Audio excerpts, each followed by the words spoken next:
Friends, so మరి మనం ఆలయాల గురించి ఆలయాల రహస్యాల గురించి అయితే వీడియోస్ అయితే చేసుకుంటూ ఉన్నాం కదా.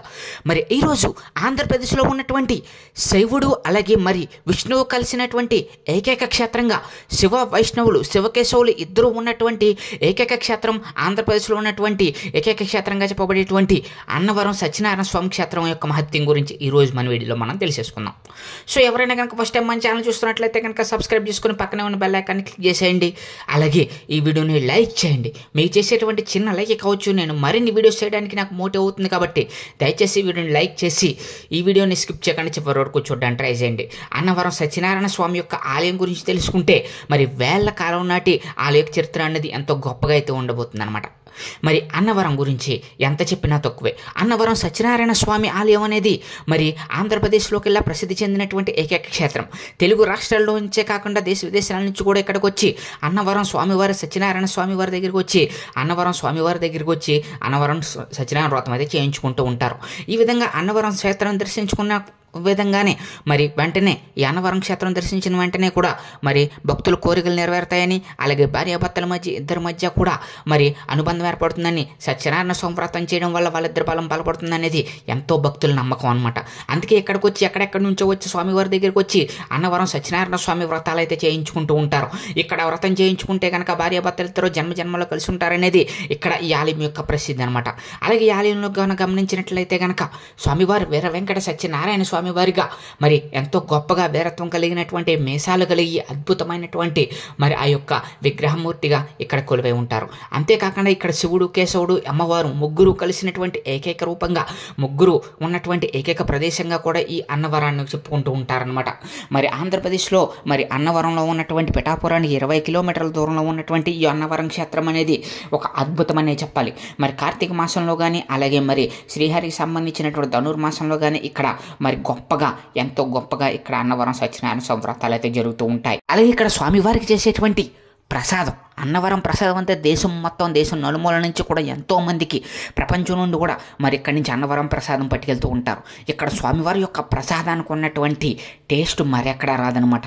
ఈ యొక్క ఆలయంలో చేసేటువంటి స్వామివారి యొక్క నామస్మరణతో చేసేటువంటి ఆ యొక్క ప్రసాదానికి ఉన్నటువంటి టేస్ట్ కానీ ఆ యొక్క విలువ కానీ అంతు చిక్కనదనమాట.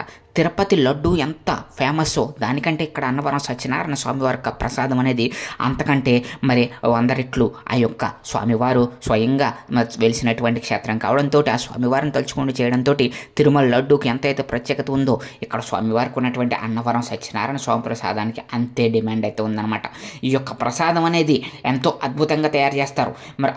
మరి యొక్క ప్రసాదాన్ని పంచిపెడితే అలాగే ఈ ప్రసాదం కొనుక్కుంటే మరి ఆకులతో సహా తినేస్తారు, ఆకులతో సహా నాకేస్తారు అనడంలో ఎటువంటి అతిశయోక్తి లేదు. అంత గొప్ప ప్రసాదం సంబంధించినటువంటి అంత గొప్ప రుచి అనేది ఇక్కడ మాత్రమే సాధ్యమైంది. ఇక్కడ ఉండేటువంటి వేద పండితులు అందరూ కలిసి మరి ఆ యొక్క ప్రసాదాన్ని ప్రసాదశాలలో విక్రయశాలలో ప్రసాదాన్ని తయారు చేస్తూ ఉంటారు కదా.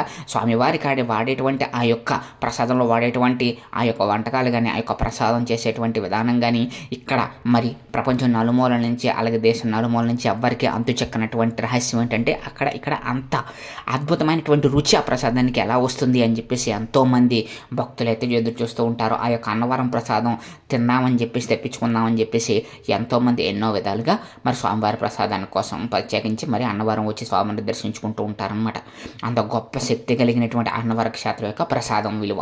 అలాగే ఈ యొక్క అన్నవరం క్షేత్రం గురించి చెప్పుకోవాలనుకుంటే కనుక ఇక్కడ మనం శివుడు కేశవుడు అలాగే మరి శివుడు ఇద్దరు ఉంటారు అనుకున్నాం కదా, అలాగే అమ్మవారు కూడా ఉంటారు. ఒకే పీఠం మీద వీళ్ళ ముగ్గురు ఉండి మరి భక్తులకు దర్శనమిస్తూ ఉంటారు. స్వామివారు వీర వెంకట సత్యనారాయణ స్వామిగా మరి ఇక్కడ కొండపై కొలువై ఉన్నారు. ఈ యొక్క ఆలయం రహస్యం గురించి మరిన్ని విశేషాలు ఇప్పుడు మనం తెలుసుకుందాం. మరి యొక్క ఆలయం స్థల పురాణం ప్రకారం తెలుసుకోవాలనుకుంటే కనుక స్థల పురాణం ప్రకారం పర్వత శ్రేష్ఠుల్లో ఒకడైనటువంటి మేరు పర్వతం ఆయన భార్య మేనక శ్రీ మహావిష్ణువు గురించి తపం గురించి ఆచరించి విష్ణువు అనుగ్రహంతో 2 కొడుకులను పర్వతాలుగా పొందారు. ఒక పర్వతమేమో భద్రుడు, ఇంకొక పర్వతం రత్నాకరుడు అనమాట. భద్రుడు విష్ణుమూర్తిని గురించి తపస్సు చేసే శ్రీరామచంద్రమూర్తికి నివాసమైనటువంటి స్థానంగా భద్రాచలంగా మారుతాడు. రత్నాకరుడు అనేటువంటి ఇంకొక కొడుకు కూడా విష్ణు గురించి తపమాచరించి మెప్పించి శ్రీ మహావిష్ణువును శ్రీ వీర వెంకట సత్యనారాయణ స్వామిగా వెలిసేటువంటి ఉండేటువంటి రత్నగిరి కొండగా లేదా రత్నాచలం కొండగా మారతాడు. ఆ యొక్క క్షేత్రం ఇప్పుడు మన అన్నవరంగా చెప్పబడుతున్నటువంటి ఆ యొక్క వెంకటేశ్వర స్వామిగా వెలిసినటువంటి శ్రీ సత్యనారాయణ స్వామి అనమాట.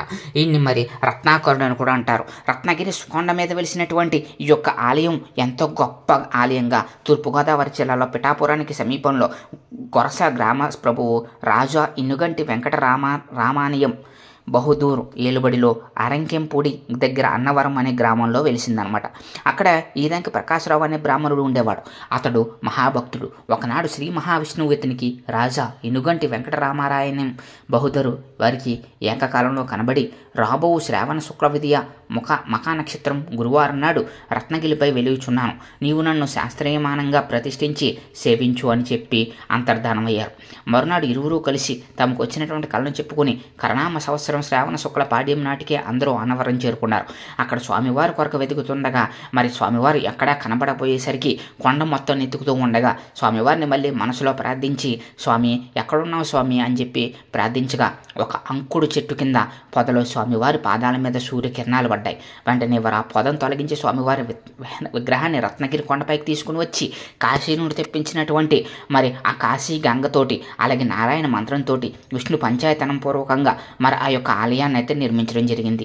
దాని పంచాయతనం ఉండటం చేత దాని ప్రతీకగా ముందు గణపతులు శంకర చిహ్నాలు గలవి శూల శిఖరాలతో ఉన్నాయి. అయినా రెండు చిన్న చిన్న విమానాలు గోపురాల మధ్యగా ప్రధాన విమాన గోపురం వెనక ఆదిత్య దేవత అంబికా దేవత ప్రతీకలకు చక్ర శిఖరాలను ఉన్న మరి రెండు విమాన గోపురాలు కూడా ఉన్నాయి. ఒకే చోట ఇన్ని విధాలమైన భిన్న దేవతా చిహ్నాలు ఉండటం అపూర్వం అనమాట.